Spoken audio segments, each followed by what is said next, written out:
好地方。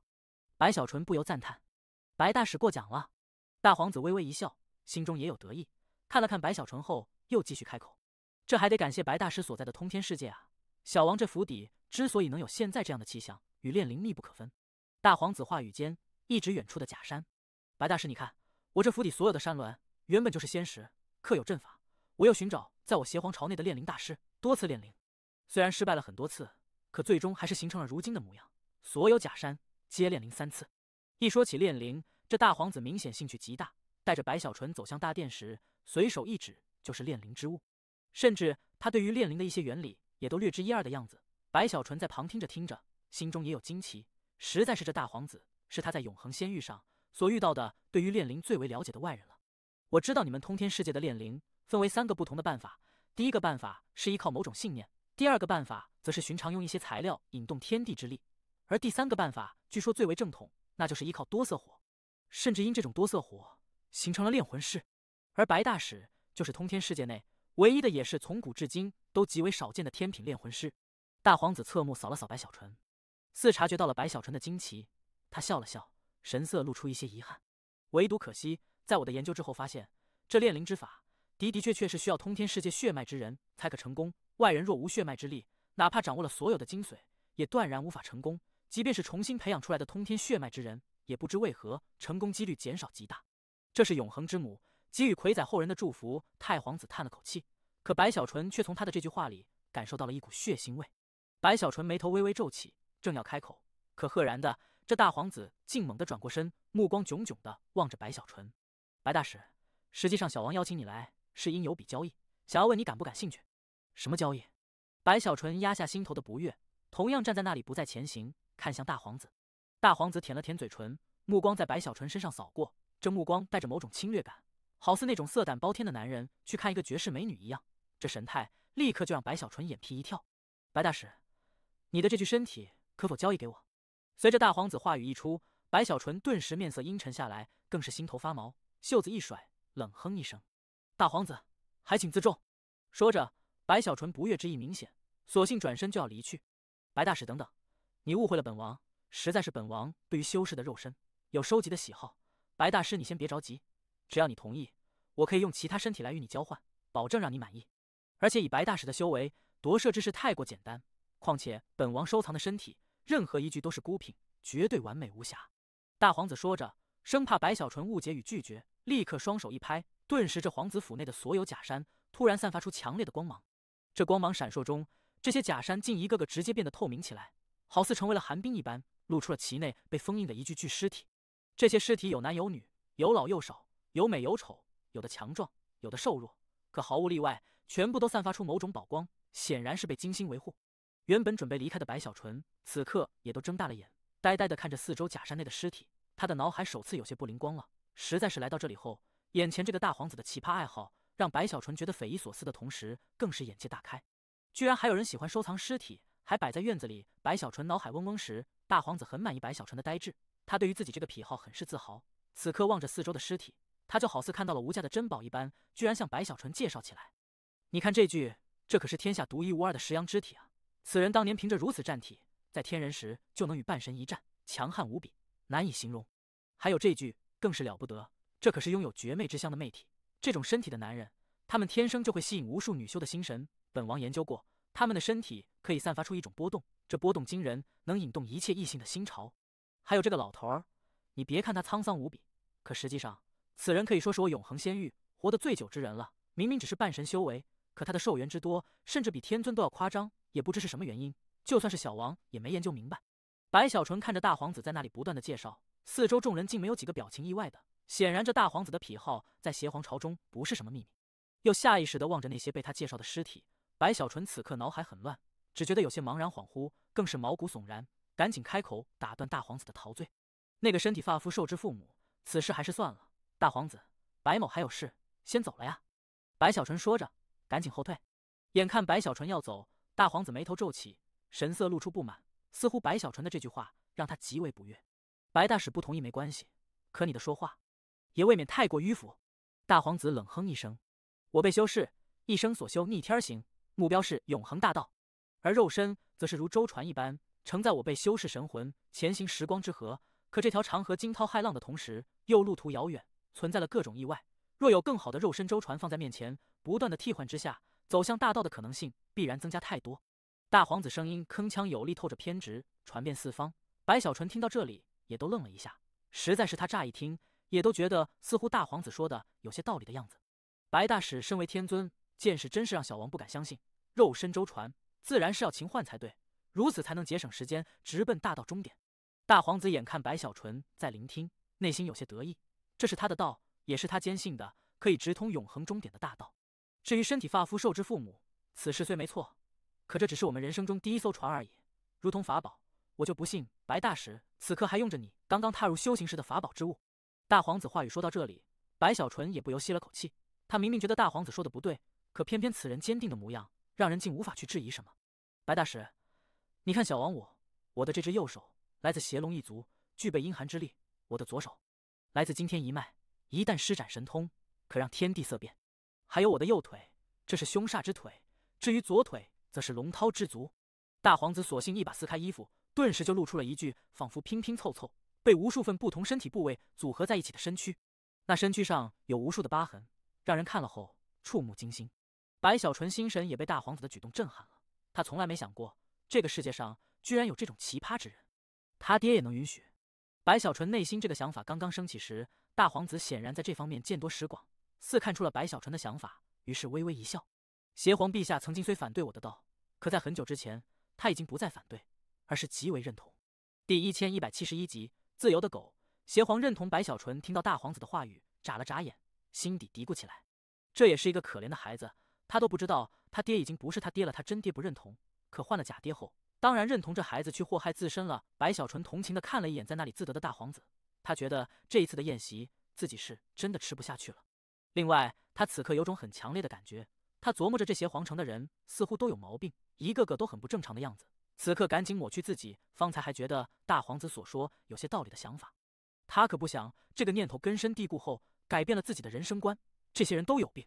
白小纯再次拒绝了大皇子的交易，哪怕大皇子弗然不悦，也都一晃之下直接升空，带着麾下那两个半神就要离去。可就在这时，已经升空的白小纯忽然脚步一顿，蓦然转头，猛地看向皇子府的大门外。几乎在他看去的瞬间，一股天尊中气的气息直接就从白小纯所看之处爆发出来，轰鸣中扩散四方，似与白小纯这里无形的对抗了一下。白小纯的面色顿时难看，心底瞬间一片冰寒，冷冷地看着在那黑暗处正一步步走出来的穿着一身黑袍的通天道人。通天道人面色一样阴沉，同样冷冷地望着白小纯，二人目光碰触，仿佛传来开天辟地的雷霆之声。这通天道人古怪，他比之前更强了一些。白小纯目光一闪，通过这气息的碰触，他立刻就察觉到眼前的通天道人的确比之前第二仙域时要精进了不少。白小纯的精进是因有大造化，而这通天道人显然也不知从什么地方获得了常人所无法想象的造化，才会使得修为提升如此快，在这修炼的速度上似乎已经直追白小纯。若是换了不在邪皇城，白小纯必然要出手，可如今在这邪皇城里，白小纯知道不到万不得已无法出手。与此同时，随着通天道人的来临，大皇子也身体一跃，飞到了半空中，向着白小纯哈哈一笑：白大使莫急，你既不愿交易，我们不交易就是，既然来了，怎么也要喝些酒水才是。另外这一次本王特意将你与通天道人邀来，就是要为你们二人的事当一个和事佬。怎么说，你们两个都是通天世界之人，有什么仇恨不能化解啊？来，今天在这里我们一同饮酒，从此之后大家就不要如此仇恨了。我辈修士修行永恒才是大道啊。大皇子笑声传出，神色似也很是诚恳，向着白小纯与通天道人劝说起来。面对大皇子的劝说，通天道人身躯微弯，向着大皇子抱拳一拜，全听大皇子吩咐。这种姿态，这种言辞，让白小纯也都皱起眉头。通天道人毕竟是天尊，在白小纯看来，似乎没有必要如此对一个大皇子示好。即便是通天道人是外人，可似乎也不应该这样。况且这个模样的通天道人与白小纯记忆的样子已经不再重叠了，仿佛那个在通天世界里的堂堂天尊已经消失，现在出现在白小纯面前的已是彻彻底底的改变了。放弃了一切，不惜对自己的亲人冷血残忍，哪怕家乡崩溃也都不在乎，只为了离开通天道人。现在的你已成为了走狗，你满意了？白小纯望着通天道人，一字一字的开口。通天道人神色如常，抬起头后冷冷的看着白小纯，微微摇头。与其被困在坟墓一般的世界内，本尊宁可在外面做一只拥有希望且自由的狗。这句话说得极为坦然，似通天道人本身就是这么想的。他宁可做一只狗，也绝不让自己被困在坟墓中死亡。你做了这只自由的狗，可曾看到如今通天世界的人们，曾经你的子民承受了多大的伤害与痛苦？白小纯听到通天道人的回复，内心的怒意再也无法压制。适者生存，这对他们而言，或许也是一次蜕变。能最后活下来的，才是最适合的。若是在这途中死亡了，也是他们修行的劫。与其死在坟墓中，本尊认为他们能死在大世界里，也是他们的造化了。通天道人语气依旧平静，似这一切对他而言都无法让他的心出现丝毫的波动。说得好！大皇子在一旁哈哈一笑，神色满是赞同。通天天尊所言非常正确，修真界本就是适者生存。白大使，你又何必为那些弱者鸣不平呢？所谓当生则生，当死则死，如此才不简单啊！大皇子笑声回荡时，通天道人也点了点头，目光落在白小纯身上，微微一笑。白小纯，曾经的你胆小如鼠，怕死至极，怎么如今变得如此不爱了？白小纯呼吸略有急促，死死地盯着通天道人。半晌之后，他忽然笑了，笑着笑着，他的目中露出果断。你要战，那便战！白小纯身体骤然一步走出，刹那就化作一道残影，直奔通天道人而去。瞬间临近，通天道人眯起双眼，双手掐诀猛地一挥，顿时他身后有咆哮传出，10大道门同时旋转幻化出来，形成了一场风暴，向着白小纯冲击而去。二人速度都是极快，瞬间就碰触到了一起，轰鸣之声顿时滔天爆发，掀起的冲击与波动更是扩散八方。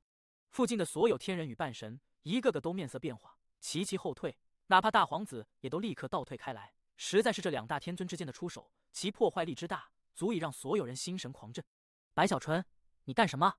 大皇子猛地低吼，话语一出，就先将责任直接扣在了白小纯的身上。可白小纯既然选择了出手，已然不在意了。此刻速如闪电，轰鸣中就与通天道人在半空中直接碰撞了数十下，直至一声巨响传开时，通天道人喷出鲜血，身体猛地倒退，他的面色苍白，他的目中露出不甘心。显然这一次他是故意要引白小纯出手，来验证一下自己到底提高到了什么程度。可答案却无法让他满意。更是在他退后的瞬间，白小纯的速度猛然爆发，再次临近。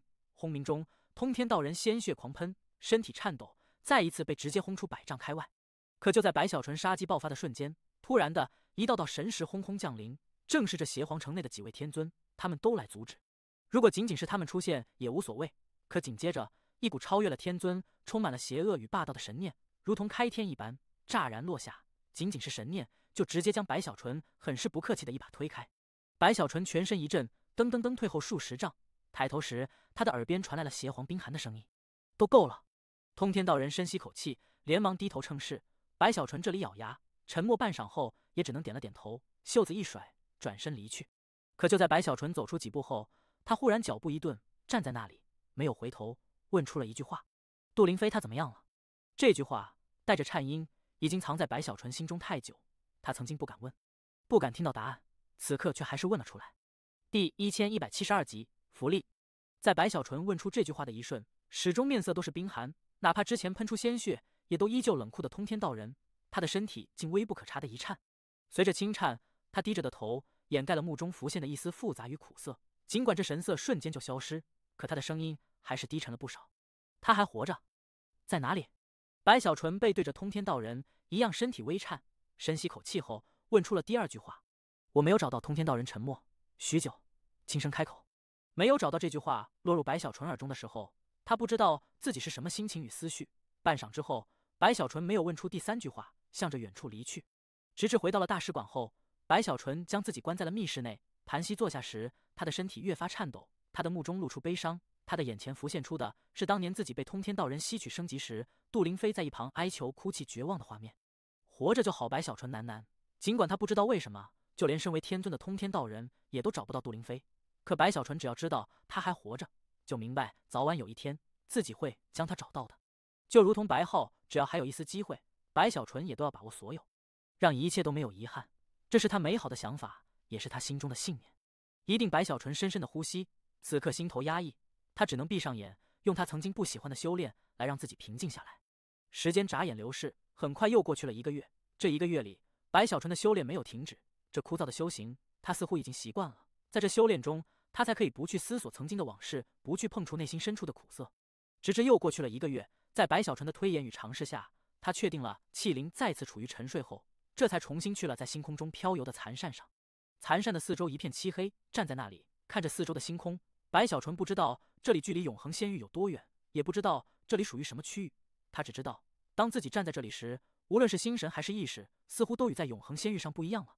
星空这么大，白小纯轻声低语，他很庆幸自己拥有这把残扇，不但让他的修炼加快，更是为他彻底的打开了一扇大门，让他从永恒仙域上走了出来。他不知道在自己之前，永恒仙域的人是否有如他一样走出来的，可白小纯相信，就算是有，也一定极少。恐怕就算是邪皇与圣皇，也都无法如自己这般外出这么远。或许，这里永恒仙域上只有我来过。白小纯呼出一口气，慢慢收回目光后，看向山谷。78关后，似乎越来越难了。白小纯目光一闪，直奔山谷，很快就到了79关，开始继续闯关。79关的难度，在白小纯尝试之后，内心更为震动，居然比他预料的还要困难很多。这79关几乎是耗费了白小纯近半个月的时间，这才艰难的闯过。若非是他的肉身恢复太过强悍，又因吸收了主宰血肉精华，怕是根本就闯不过去。随后是80关，时光飞逝，一晃而过。以往在气灵沉睡的间隙里，白小纯能一连闯10关左右，可如今同样的时间，他只闯到了83关。当从83关走出时，白小纯已经精疲力尽，躺在那里，他全身都是伤口，无论是肉身还是修为，都已经是近乎油尽灯枯。太难了！白小纯这一休息就是3天。3天后，当他一切恢复时，推演了一下气灵苏醒的时间后，他迟疑了一下，时间上或许不够闯过第84关，那小气灵应该还有2-3天就醒了。不过可以去感受一下这一关的变化，然后回去琢磨一下闯关的方法。有了决断，白小纯立刻咬牙直奔84关。只是就连白小纯自己也都没想到，这第84关他刚一进去，整个人就懵了，眼睛猛地睁大，似乎他自己都无法相信所看到的一切。这不会是真的吧？天啊！白小纯已然傻眼，呆呆地看着84关的世界。这里是一片昏暗的天地，大地苍凉，天空阴暗，地面虽有植被，可却大都是枯草，一股浓浓的死气在这片世界内弥漫不断。而四周的虚无里，白小纯看到了大量的魂，这些魂都在那里无意识地飘来飘去，似乎若无人打扰，他们会永恒地在这里游曳。可一旦有人打扰的话，他们就会变成苏醒的凶魂，去吞噬一切生机。其残忍的程度，从此地魂的数量上就能让太多人头皮发麻。实在是魂对于永恒仙域的修士来说，是一种很少见很缥缈的存在，不是没有，可除非修为到了一定程度，否则的话根本就很难驱除。这一点白小纯自从来到了永恒仙域后就已经发现了，也正是因此，他的多色火始终无法补充，也没有办法通过炼火去将白浩复活。可如今在看到这些魂后，白小纯呼吸猛地开始急促起来，他自己都觉得似乎眼花了一样，就仿佛是一贫如洗之人突然看到了一座金山，那种恍惚之感格外强烈。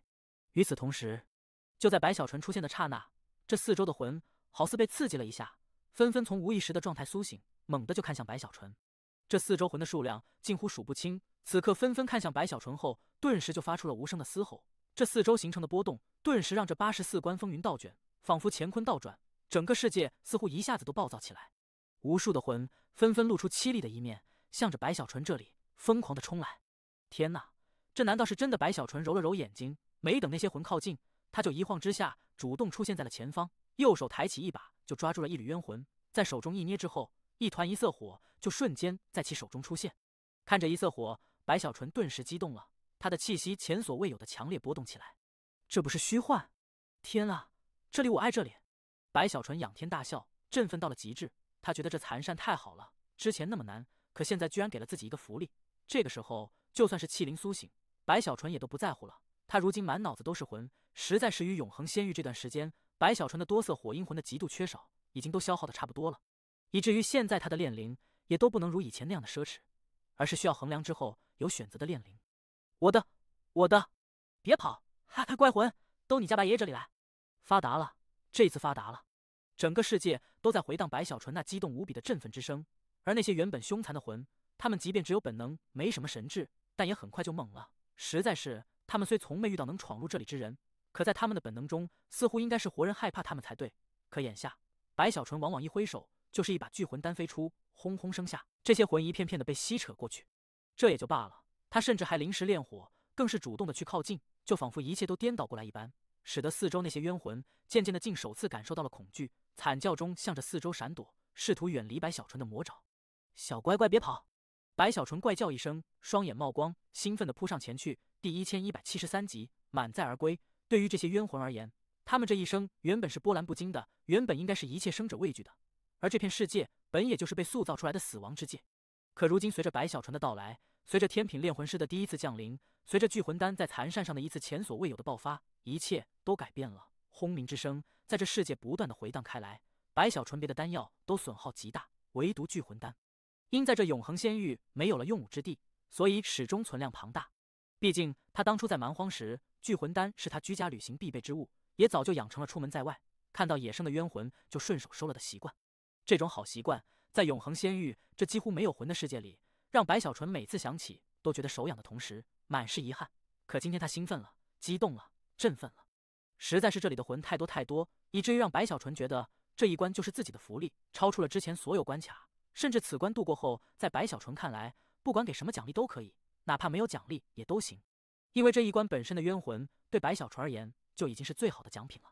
乖乖魂都别跑，你家白爷爷很慈祥的，绝对不会欺负你们。白小纯双目冒光，身体不断的高速移动，每次聚魂丹的轰鸣过后，他都会右手抬起虚空一抓，将被聚魂丹吸去的魂球一把抓走，收入储物袋内。这简直就是捡魂啊！白小纯呼吸透着热切，只恨自己速度太慢，只恨自己只长了2只手臂，他生怕这一关把自己排斥出去，此刻几乎是用了全部的精力，疯狂的收取冤魂。都别跑，你们乖一点！该死的，别跑啊！白小纯红着眼，一边低吼一边抓魂。这世界内的所有冤魂正肉眼可见的减少，余下的那些早就本能的骇然四散，感受到了他们成为冤魂后的第一次恐惧。就在这整个世界的冤魂被白小纯收走了约莫2-3成时，残扇的气灵终于苏醒了。刚刚苏醒的他还没反应过来白小纯正在闯关，直至他的神识扫过所有关卡后，忽然间看到了在这第84关内发生的惊人的一幕。这一切顿时就让这个气灵看傻眼了，良久才倒吸口气，似乎不敢相信自己的眼睛。这气灵颤抖，明明不会有眼泪的他，此刻都升起了一股想要哭出来的冲动。天杀的白小纯啊！气灵仰天狂吼：我的魂，我的魂啊！这可是主宰大人当年耗费了极大的心血，在生死道元大成时凭空幻化出来，无中生有成的魂啊！天哪，这些魂每一个都蕴含了生死道元，堪称无价。气灵直欲抓狂，他此刻猛地就神念散开，刹那融入关卡内，没有半点迟疑，直接就用自己的权限，打算强行的让白小纯成功闯过这一关。关卡世界顿时乾坤巨变，风云卷动中，一股巨大的吸力从天降临，直接笼罩白小纯。与此同时，这世界本身也猛然中散发出更为强烈的排斥感。白小纯顿时着急：小气灵，你干什么？你作弊！我这关还没过呢，你怎么能让我通过啊？你是欺凌啊！你有点尊严行不行？你怎么能屈服呢？来来来，把我放出来！这一次我要凭着我的真本事来闯这一关。白小纯的身体根本就不受控制，在那吸力与排斥中，直接就被卷向天空。他看着那些四散的魂距离自己越来越远，心中也都不忿起来。小欺凌，我鄙视你！白小纯低吼中，比之前更大的怒吼咆哮，在这世界内滔天回荡，更是为了不离开。白小纯也发动了自己的残扇权限，试图让自己强行留在这里。闭嘴闭嘴闭嘴啊！气灵已经被气得不知道该说什么，眼看白小纯与自己对抗，甚至这对抗竟慢慢出现了某种平衡。而在这平衡中的白小纯，居然还不时扔出丹药，在轰鸣声后，依旧还是有魂被吸入成为魂球。这一切立刻就让小气灵抓狂到了极致，他索性不惜代价，哪怕拼着自己刚刚苏醒就要重新再去沉睡的代价，也拼了所有去操控权限，瞬间就将白小纯直接传送出了这片世界。直至白小纯的身影消失，气灵顿时无精打采，就连神念也都微弱下来。只是如今的他心中的绝望远远比这疲惫更深。他想要发誓下一次一定要弄死白小纯，可这样的誓言从他嘴里已经说出了好多次，而每一次却都对白小纯无可奈何，以至于到了现在，他自己都觉得这似乎是一个不可能去完成的事情了。他莫非是我的克星？小气灵悲呼，心中难过的无法形容，再加上消耗过度，此刻渐渐又陷入沉睡之中。关卡外，残扇上，白小纯身影浮现出来，他心中愤愤，神色更有怒意，试图再次进去，可却发现与当初黑丹一族的世界一样，任何一条善谷关口，自己无论如何也都在无法闯入进去后，他虽不甘，但也只能长叹一声：这气灵实在太小气了，不就是些魂吗？这残扇以后都是我的，就连他也都是我的，我自己拿自己的东西，我都不心疼，他心痛什么？白小纯哼了一声，低头摸了摸储物袋，感受着里面被自己带出来的魂依旧完好后，他的心中再次激昂起来。好久没这么多魂了，白小纯有些手痒，索性在那残扇广场上将魂取出，开始炼火。随着火焰翻滚，一团团多色火被白小纯炼制出来。尽管没有超过15色的，可15色以下被白小纯炼制出了不少。毕竟15色往上，一方面难度加大，另一方面所消耗的魂数量也越发的磅礴。尽管这一次白小纯收获不菲，可白小纯估算了一下，依旧还无法支撑自己炼制出22色以上的火，还差了一些才可以炼制出22色火。白小纯看了看自己的手背上白号的印记，深吸口气后打定主意，等自己成为这残扇的主人后，一定去这关卡内将里面的魂都收走。半个月后，当白小纯将这一次魂的收获都练得差不多时，他的储物袋内多色火的数量补充了不少。此刻心满意足，看了看扇骨，白小纯想了想，觉得应该先回去一趟，休息之后再来继续。想到这里，白小纯身体一晃，逐渐模糊，最终消失。出现时，已经回到了邪皇城内的大使馆密室内。满载而归，白小纯意气风发地走出密室，将麾下那2个半神召来，听了听在他闭关的这段日子所发生的事情后，就将他们挥散，盘膝打坐，恢复修为。眨眼间又过去了7天。当白小纯无论是修为还是精力都达到了巅峰饱满时，他正准备继续去残扇闯关，可就在这时，一道圣旨从邪皇宫内突然传出，直奔大使馆而来。圣旨靠近，没有等人去接，就自行散开，化作了充满威严的声音，回荡整个大使馆。赵圣皇朝大使白小纯即刻入宫觐见。白小纯猛地抬头，一晃出现在了大使馆半空中，耳边回荡之前圣旨的声音。此刻大使馆内的其他修士也都惊疑不定，纷纷走出，看向白小纯。白小纯也有些迟疑，琢磨着莫非是之前与通天道人一战的事情，邪皇要来敲打一番？不会这么小气吧？白小纯仔细一想，又觉得此事不大可能。自己的身份毕竟是圣皇朝大使，除非是真的犯下了什么大事，否则的话，与通天道人只是短暂的一战，根本就不足以被定罪。若他不是天尊的话，另当别论。可同样身为天尊，这一点自信白小纯还是有的。不去是不行的，也罢，就去看看究竟。白小纯心头有些不宁，沉吟之后，深吸口气，一晃直奔龙头之上的皇宫。第1174集暗藏杀机。不过在飞出大使馆后，白小纯的心反倒平静了一些。他注意到了收到圣旨的并非自己，实际上在这邪皇城内，竟有数十人都收到了圣旨，此刻各自飞出，直奔皇宫。这其中还有广目天尊等人，也都呼啸间速度极快，与圣皇朝表面上的一片祥和不同。邪皇朝的这些强者都各自孤傲，虽也有彼此联手之时，可大多数的时候都是互不亲近。反倒是白小纯的出现，引来了不少人的注意，可也只是扫了一眼就收回，不再去看。白小纯察觉之后，心底更为安稳，应该不是针对我毕竟是圣皇朝的大使，被邪皇邀请也是应有之意。白小纯心底笃定了不少。此刻随着临近，很快就到了龙头之上的皇宫外。就在白小纯到来的同时，远处一道长虹呼啸临近，这长虹内是一个女子。这女子相貌绝美，可却冷漠无比。所过之处，众人看到她后，都下意识地避让一些，似乎此女身上有一股鬼气，让人不敢接触。正是公孙婉儿。哪怕白小纯当初在第2仙域暗中给了公孙婉儿一块主宰肉，使得他获得了其他天尊所没有的赏赐，可如今在这皇宫外，2人再次相遇后，这公孙婉儿的神情依旧冰寒，好似没有看到白小纯般，直接从其身边走过。白小纯原本想要打个招呼，可眼看如此，也就心底哼了一声，觉得这公孙婉儿一定是脑袋有问题，时而热情，时而冷漠。现在这个样子，白小纯也懒得去理会，正要进入皇宫。可就在公孙婉儿从其身边走过的刹那，忽然的，白小纯的耳边传来了他几乎微不可察，只有白小纯能听到的声音：小心！只有2个字，再没有其他话语。甚至仅仅是这2个字的说出，都立刻引动了皇宫内的一些神念波动。白小纯脚步一顿，抬头时，公孙婉儿已踏入皇宫。站在皇宫外的白小纯呼吸微微急促，公孙婉儿的这句话在他心底骤然掀起了大浪，他原本已经松懈下去的心再次提了起来。站在那里沉默半晌后，白小纯知道自己无法后退，此刻只能硬着头皮走入皇宫中。一路上邪皇朝皇宫的磅礴与壮观，白小纯都无心去看，此刻心底有些压抑。直至进入到了皇宫正殿后，他看到了这大殿内居然在四周摆着不少案几，有仙酒灵果，更有大量的侍女在四周伺候。这一幕让白小纯心底疑惑，同时他也注意到了这些案几后，此刻绝大多数都做了修士，广目、公孙婉儿、元妖子、绝地天尊、通天道人等都在其内，还有不少半神强者。而最前方靠近龙椅之处，大皇子坐在那里，此刻正与身边的修士谈笑，似注意到了白小纯的到来。他看着白小纯，哈哈一笑：“白大使，来，坐这里。”大皇子起身，态度很是真诚。拉着白小纯坐在了一旁的案几后。大皇子，今日这是……白小纯不得不谨慎一些。坐下后，他看了看大皇子，问了一句：“近日父皇修行有所突破，小王请示之后，所以布置了这次的宴席，要宴请我邪皇朝文武，一来恭贺我父皇，二来嘛，白大使到我邪皇城已久，平日里都在闭关，正好借此机会与我邪皇城修士多认识一下。”大皇子笑声中，四周修士有不少人都抬头看向白小纯。这里面有广目等天尊，一个个目中冷漠，嘴角带着一抹讥讽，显然在这里他们也都不愿去掩饰自己的厌恶了。这一切已经让白小纯明白了，今日这宴席就是针对自己，而主谋或许不是邪皇，而是眼前这个大皇子。白小纯眉头微微一皱后又松了开来，哈哈一笑，索性拿起一旁的仙酒，直接喝下一大口，放下后似笑非笑地看着大皇子。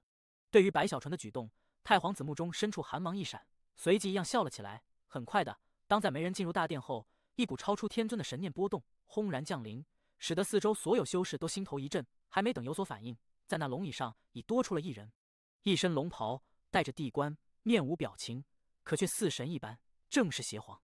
拜见邪皇！随着邪皇的出现，四周众人立刻起身恭敬拜见，白小纯也在其中抱拳一拜。邪皇没有说话，只是一摆手便闭上了眼睛，似乎对眼前的一切都没有太大的兴趣。众人目光闪烁，有一些熟悉者或是知晓情况之人都若有所思，不时看向大皇子与白小纯。白小纯深吸口气，这一幕让他已经无比确定了，这一次必然是宴无好宴。不管他要对我做什么，都需要先抓住我的过错在这里，我就不信我只喝酒就会犯下一些触犯底线的错误。白小纯心中哼了一声，神色很是平静。大皇子眯起双眼，此刻站起身，笑声传出：“诸位，圣皇朝大使，通天王白小纯，想必大家很多都已见过，就算是没见过的，也都有所耳闻。”白小纯拿着酒杯，嘴角露出微笑。今天承蒙父皇厚爱，让小王来主持这场宴席，那么小王首先想到的就是要让白大使品鉴一下我们邪皇朝的盛宴。大皇子声音高昂，回荡四周，此地众人也都欣然看去。不过白大使先不要忙着喝酒，我邪皇朝近年来有了一个传统，那就是先欣赏一场特殊的舞蹈。大皇子侧头看了白小纯一眼，笑了笑后，双手抬起轻轻一拍，顿时就有脚步声从大殿两侧的偏殿内传出。很快的，就从两侧走来了一群人，这群人居然都是女子，每一个都是相貌秀美，身姿妙曼，只是走来的步伐有些奇怪，仿佛身体内藏着机关一般，竟如同木偶一样。尤其是他们的表情，一个个都嘴角带着笑容，只是这笑容，每个人竟都一模一样，甚至就连嘴角的弯曲也都没有丝毫不同。这就让人不自觉的会产生一种诡异之感，仿佛他们的笑容已被固定。而最让人心头一震的，则是他们的眼神。这所有的女子，他们的眼神内露出的，居然是哀求，更有无助的绝望。这哪里是什么女修？这分明是一批原本是女修，可却被活活炼制成了尸魁。可偏偏又禁锢了他们的魂，使得他们的眼睛能露出神采，与行尸走肉又有不同之处。此刻一个个四控着走到了大殿中心，竟在那里翩翩起舞。这一幕落在别人眼中还没什么，可白小纯在看到的刹那，他的脑海瞬间就轰的一声，整个人有些颤抖，呼吸陡然变得粗重，眼中更是刹那就有了血色。因为这些女子都是通天世界的修士，甚至这其中还有一两位还是逆河宗的弟子，白小纯曾经见过，对方还给过白小纯情书。白大使，你看我邪皇朝这个近年才有的宴席前的助兴舞蹈，跳得可好？大皇子微微一笑，看向白小纯。与此同时，广目等人四周几乎所有人都将目光投向白小纯。白小纯呼吸急促，他的心中此刻根本就无法平静。可他明白，大皇子刻意的安排，几个天尊目中闪烁的寒芒，还有邪皇的冷漠，无不说明大皇子这一次就是要刺激自己。若是他这里没有控制住，有了一些出格的举动，就会被他们抓住机会，甚至会以刺王杀价的莫须有，将自己斩杀也不是不可能。第1175集，他笑了。白小纯默然，他也只能沉默，捏住酒杯的手在颤抖了几下后，他注意到了通天道人的漠视，注意到了这四周除了公孙婉神色复杂外，所有人的冷漠。他缓缓闭上了眼睛。实力足够的实力，如果我现在可以战太古，谁敢在我面前如此羞辱？谁敢在我面前如此虐我通天世界之修？白小纯闭着的眼睛盖住了纠结挣扎的赤色。可一切还没有结束，大皇子嘴角带着一抹微笑，眼看白小纯这里忍住了，他的目中有一抹讥讽闪过。今天我为白大使准备的传统，可是有很多。大皇子哈哈一笑，右手一挥：白大使，你我一见如故啊，你更是代表圣皇朝，这样今天本王就送你一样礼物。这礼物嘛，大皇子说到这里，一指那些还在舞蹈的尸魁，就是这尸魁的炼制办法。如此一来，白大使回去后自然就可以自己去炼制一下，品一品这其中的滋味了。对了，炼制如此尸魁，可是本王独创出来的。大皇子不等白小纯睁眼，笑声传出后，正殿大门外竟立刻进来2个修士。这2人到了大皇子近前拜见后，袖子一甩，居然从他们的储物袋内飞出了3个修士。这3个修士赫然都是元婴，一个个都昏迷不醒，一动不动。白大使可要看清楚了，本王就当着你的面亲自炼一下，这样也方便你去研究。大皇子脸上笑容更盛，内心则是一片冰冷。他今天布置这个局，目标就是白小纯。实在是在他看来，这白小纯有些不知好歹。原本自己还打算，只要对方同意了与自己交换身体，那么他就在父皇面前多说一些好话，使得这白小纯在邪皇朝期间安全度过。可如今对方既然拒绝，那么说不得，他大皇子就准备亲自去取了。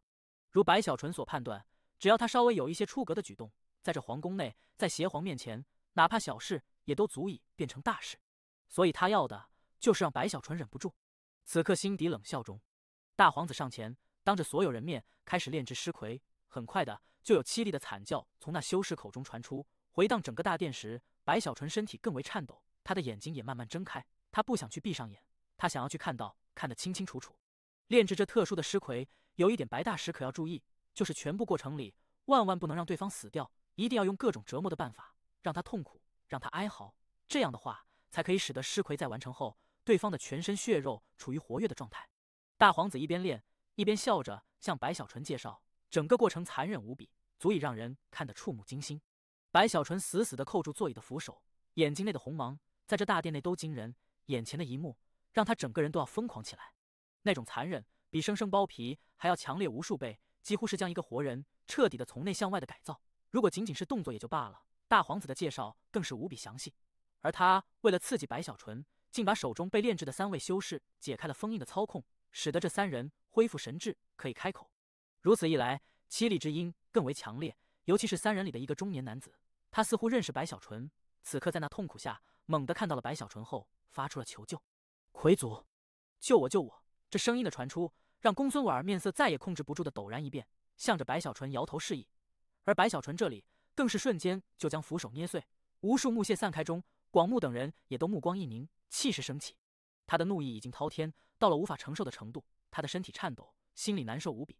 此时他宁愿自己没有这天尊肉身，让碎木屑扎入手掌也好过心里的刺痛。他整个人极度憋屈，此刻猛地就站起了身。几乎在他起身的瞬间，坐在龙椅上的邪皇双目微微开合了一下，广目等人也都纷纷狂喜，一个个正要出手。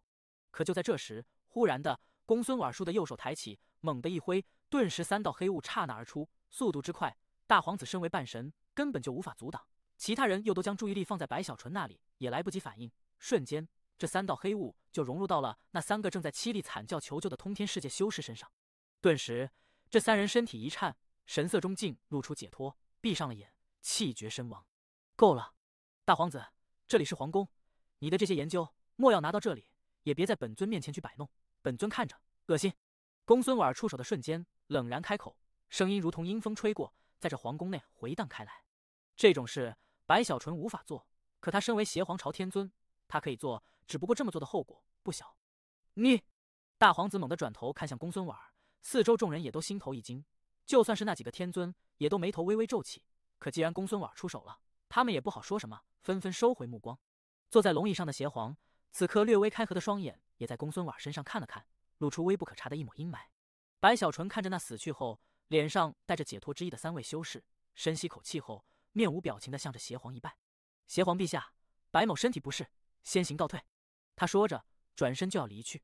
大皇子面色阴沉，眉头皱起，心头对于公孙婉暗恨，心底发誓，早晚有一天，自己要把这公孙婉炼制成一尊天尊焰魁。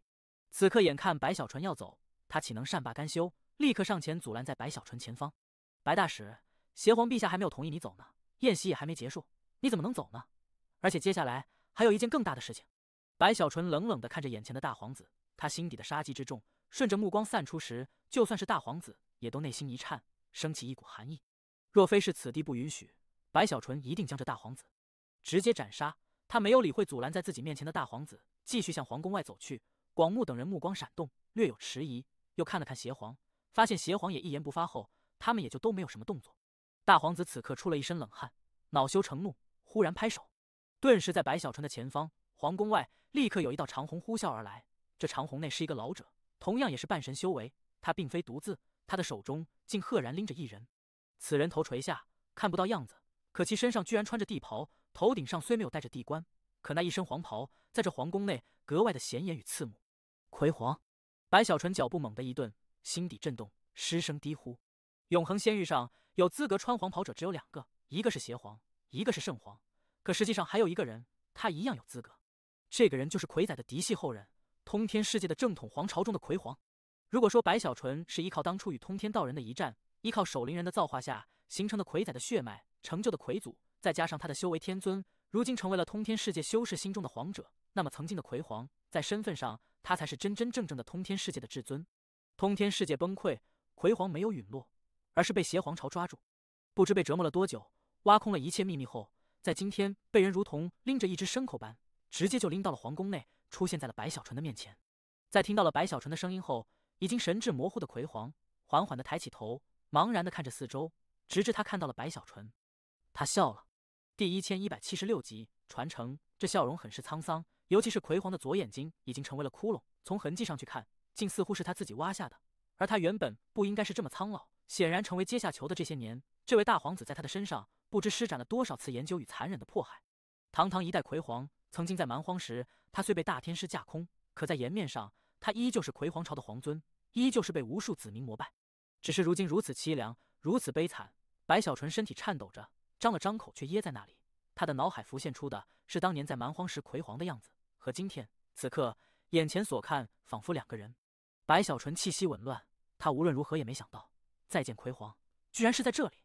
注意到了白小纯的神识波动后，大皇子目光闪烁，内心很是得意。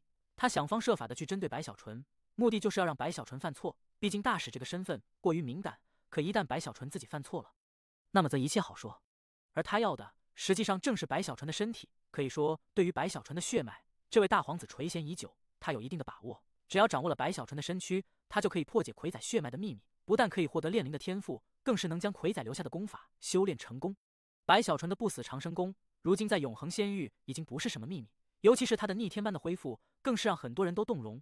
甚至大皇子手里就有不死长生功的修炼法门，只是他无法修炼，只有具备通天世界血脉之人才有可能将这不死长生功修炼成功，这是最基础的条件。这一切都使得大皇子对于得到白小纯的身躯很是热切。此刻眼看自己的准备奏效，大皇子深吸口气，大笑起来。白大使，小王对炼灵很感兴趣。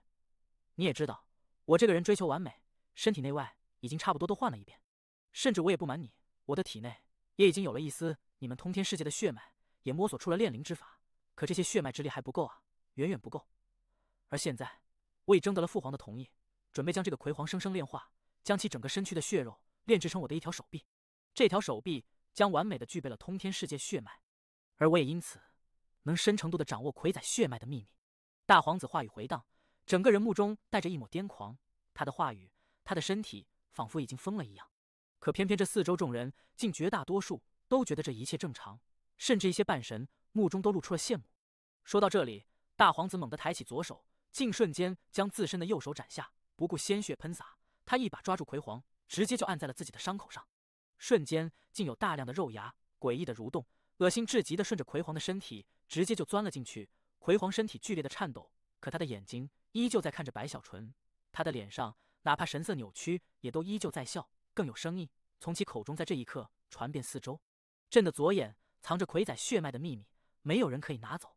在注定要被羞辱的第一天，在他们还不知道魁皇血脉的隐秘时，朕就将左眼挖下。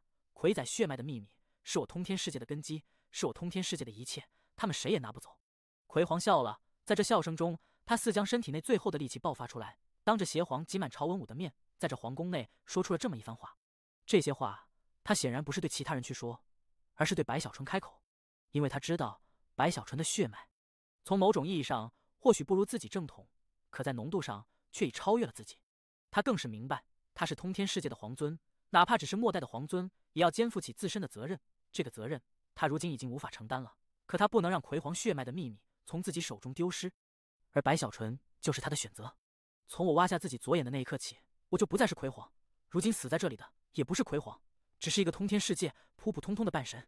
魁皇仰天大笑，哪怕身体颤抖，哪怕身躯已经被大皇子的肉芽彻底钻入，在那蠕动中，他的身体明显的枯萎，整个人仿佛化作了一个正在融化的蜡像，诡异至极。可他的声音依旧激越，哪怕虚弱，也依然在这皇宫内回荡八方。我不再是葵皇，真正的葵皇在当初通天世界崩溃的那一刻已经出现了。葵皇的笑声越发虚弱，但他的右眼却明亮无比，始终都看着一个方向，始终都看着一个人。那个方向是白小纯所在的地方，那个人就是白小纯。他的话语没有说完，可不管是白小纯，还是这皇宫内的众人，全部都明白，葵皇口中所说的新的皇者是白小纯。与其说这一次是大皇子炼化葵皇，不如说这是新旧葵皇的一次在邪皇朝的见证下的交替与传承。葵皇传承。随着话语的回荡，老葵皇的身体越发的不成样子，他的右眼也慢慢闭上，可他的嘴角在这痛苦中还是露出了一抹似乎放下了一切负担的轻松之色。白小纯强抑着身体的颤抖，眼睛有些模糊，向着老葵皇抱拳深深拜下。这一拜，拜的是上一代葵皇；这一拜，拜的是一位英雄。英雄迟暮，或许以往的他不是英雄，可现在他就是一个英雄。此事就算是大皇子也都没有想到，此刻眼看事情居然到了这种程度，他顿时恼羞成怒，低吼一声，加快的吸收。顿时老葵皇的身体刹那间就直接成为了一团血肉，在那诡异的蠕动下，其整个身躯竟溶解又凝聚在一起，化作了一条手臂。这手臂被无数肉芽拉扯，直接就融到了大皇子的伤口处，瞬间就融在了一起。一股通天世界血脉的力量刹那就从这只右手上散发出来。大皇子站在那里，感受了半晌后，猛地握住拳头，大笑起来：“白大使，你看我这条手臂如何？我感受到了浓浓的炼灵气息。”大皇子眯起双眼，看向白小纯。此刻的白小纯依旧低头拜在那里，他的目中已经赤红一片，直欲滴血，一冲动化作热血，在他的脑海里几乎要爆开。他无法去回答大皇子的问题，因为这一刻的他内心的杀机之强已经滔天，一旦爆发，甚至杀机怒火都能燃烧整个苍穹。他猛地抬头，赤红的眼睛看了大皇子一眼后，又看向邪皇。邪皇陛下，白某既是通天世界之人，也是圣皇朝大使，不算身份，也是永恒仙域12天尊之一。此番宴席，一个半神皇子对白某如此羞辱，有些过了。若有下次，白某言辞在先，休怪我杀人。白小纯说完，转身就走。大皇子的内心也突然狂跳，实在是方才白小纯的眼神比最早时还要强烈，甚至都在他的心底，好似留下了烙印一般。可还没等大皇子说些什么，白小纯闭上了眼，蓦然转身，向着皇宫外直接走去。直至白小纯走出皇宫大殿，大皇子那里才从之前的心惊中恢复了一些，心底恼羞无比，正琢磨接下来要如何时，邪皇那边微微摇头，目中深处有外人看不到的一抹讥讽。这讥讽既是对白小纯，也是对那大皇子。他没说话，只是起身一晃，离开了皇宫。眼看邪皇走了，广目等人也都纷纷起身，心底也都知道，这一次白小纯算是躲过了一劫。到了最后，整个皇宫大殿内就只剩下了大皇子一个人，他的面色慢慢扭曲，他的目中露出一抹疯狂。白小纯，你是我的，我一定要得到你的身体。大皇子低吼中，狠狠一甩手臂，愤怒离去。第1177集，星空残壁。白小纯不知道自己怎么回到的大使馆，他整个人如失了魂，好似行尸走肉。他痛恨自己的软弱，痛恨自己为什么没有出手阻止。他的心似乎撕裂成了两份，一份告诉自己就算是阻止也于事无补，可另一份却在向着他怒吼咆哮。耳边的求救声回荡，眼前老葵皇的凄厉模样总是浮现。这种意识的扭曲，这种心灵的折磨，使得白小纯恍惚中眼泪流下。他觉得自己要崩溃了，他知道自己不是一个能承担如此责任的人，只是一步步走过来，他却成为了所有人的希望。而白小纯不敢去想，如今天的这一幕，如果发生在了李清后身上，发生在了宋君婉、红尘女身上，发生在了张大胖身上，那么结果又是如何？修为，一切都是修为。如果我现在是太古白小纯，眼睛赤红，狠狠地握住拳头，这一刻的他对于修炼，对于变强，有了比之前还要强烈10000倍的疯狂。他直接就取出北脉大剑，看着这把世界之宝的大剑。白小纯好似看到了北脉，他沉默中取出龟纹锅，借助如今自己补充的多色火，开始对北脉大剑炼灵。随着一次次灵纹的出现，北脉大剑的气息也逐渐的不同。到了最后，当被白小纯炼灵到了一定次数后，其上散发出的灵力之意已经惊心动魄。仅凭着这把剑，面对太古还是不够。白小纯呼吸略有平复，收起北脉大剑后，直接就一晃之下消失在了密室内。出现时，赫然在了残扇上。这一次，他没有半点停顿。他觉得自己此刻心头的杀机与疯狂必须要发泄一下，否则的话，他觉得自己会心里崩溃。而最好的发泄方法就是闯关。此刻的他甚至都不去考虑气灵是否沉睡了，就算是对方苏醒，白小纯也要癫狂一次，也要爆发一次。他一晃之下就去了关卡，开始闯关。轰鸣之声在那关卡内不断的回荡，白小纯的疯狂在这一刻彻底的爆开。北脉大剑更是被他取出，横扫八方，无论是肉身之力还是修为，都在这一次次的发泄中惊天动地。85关、86关、87关，关卡难度越来越大，可白小纯内心的疯狂使得他根本就不在乎这关卡里出现什么，他眼睛里只有血色，他的心神中充斥了杀戮。杀杀杀！白小纯低吼中，他的身体与修为因杀机而磨合，居然更深层次的融合在了一起。毕竟之前他肉身大幅度提高，与修为还是存在了一些不融洽，可如今在这杀戮里，在这发泄的爆发中，好似被不断的打磨一般，随着融合，他的战力竟再次提高了一些。88关、89关，直至白小纯到了第90关，他的伤势之重超出了曾经的所有，不死卷的运转也都在与修为的融合下越发惊人，而他的出手也好似回到了在通天世界时的以伤换杀。从洛尘山脉起，这样的战斗风格就成为了白小纯所特有之法。直至如今，当他再次施展这样的战法时，不说炉火纯青，也相差无几。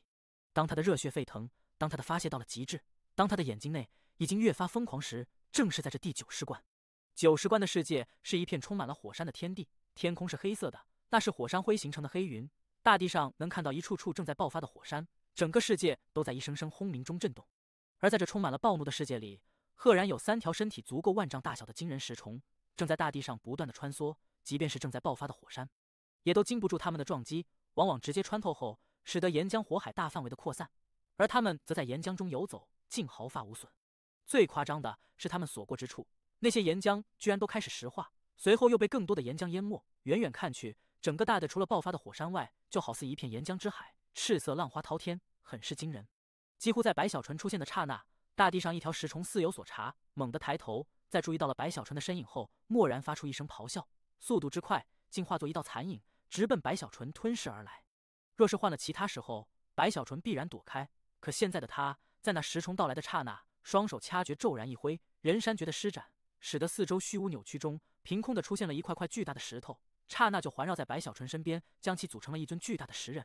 一声比那石虫还要撼天的咆哮从白小纯口中传出后，他不退反进，直接就与那石虫战到了一起，轰轰之声震耳欲聋。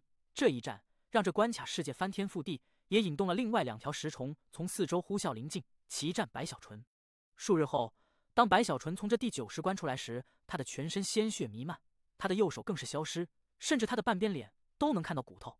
可他的双目露出的终于再不是不理智的疯狂，而是一片平静，只是在那平静的背后藏着一股深邃，更似蕴藏风暴。第90关已被他闯过。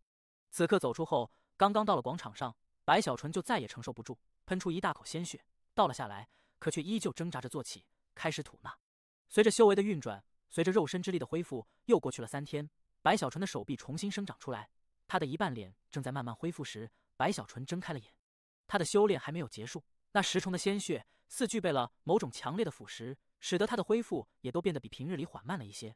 此刻之所以苏醒，是因这残扇突然传来的强烈震动。随着震动，一股让白小纯心神猛地震颤的气息，竟从残扇外的星空中蓦然传来。白小纯愣了一下后，立刻起身来到残扇边缘，猛地向外看去。这一眼之下，他的眼睛猛地睁大，心神更是掀起大浪。那是白小纯倒吸口气，他的目中所看，在远处漆黑的星空中，此刻居然有一团柔和的光，这光团太大，足有万丈大小，而仔细去看，可以看到这光团内居然包裹着一条同样巨大的手臂。这是一只左手，准确的说，这似乎不是修士之手，更像是一只狼爪。也正是这只左手的靠近，使得残扇传来那剧烈的震动，尤其是这手臂上散发的气息，更是让白小纯觉得震撼的同时，也感受到了一丝熟悉。天哪，主宰左手！就在白小纯心中已有答案的瞬间，他的身后传来了残扇气灵尖锐中带着激动的嘶吼。这是哪一位主宰？让我仔细看看，这应该是狼魔界的主宰高天神，一定是他。当年他虽是主宰中最弱的，可他的气息我不会认错。高天神的手臂，白小纯，把你的权限借我，有了这条手臂作为动力，我就可以让仙扇加快速度与其另一半融合。我可以承诺，你之后的关卡，我最多只再出手1次。气灵也是激动的疯了，此刻话语说出后都没注意到，说出了一些白小纯如今还不知道的秘密。白小纯目光一闪，没有去多问，心中虽有兴趣，可他对于气灵的话语并不相信。此刻残山在那惊人的速度下，已经快要碰触到了这手臂。可就在这时，忽然的，这手臂上竟在这一瞬突然的动了一下。随着动弹，居然有一缕缕冤魂猛地就从这手臂内飞出，环绕四周，数量虽不是很多，可也不少，向着残扇这里发出无声的咆哮，神色内更是露出贪婪与疯狂。魂！白小纯眼睛猛地睁大。第1178集，22色火。这不是白小纯第一次在星空中看到冤魂，实际上当初他在星空中看到那座宫殿时，就已经获得了一份太古魂。可白小纯还是觉得那一次或许是碰巧了。直至此刻，他在注意到这主宰手臂上瞬间爆发出的大量冤魂后，白小纯整个人都振奋起来。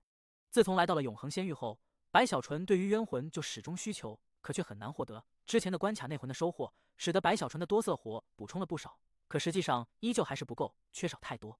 只是那关卡内的魂，一方面白小纯无法再进去，另一方面则是关卡之魂终究还是有数量的，并非无尽。白小纯粗略估算，就算是全部获得，怕也还是不够。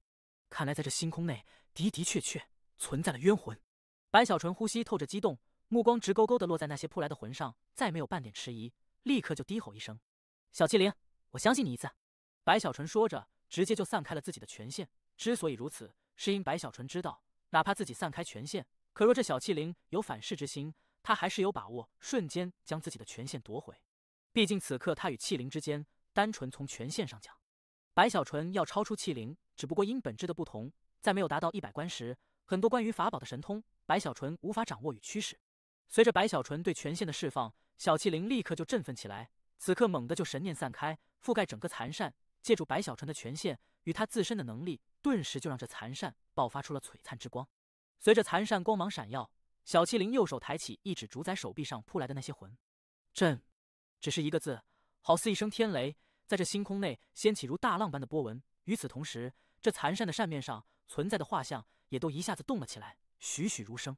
残扇的扇面是一座山，山上有一座塔，山下则是半条河，河水里一艘孤舟，舟内有人在下棋，而在舟船外的河水上还漂浮着一座宫殿。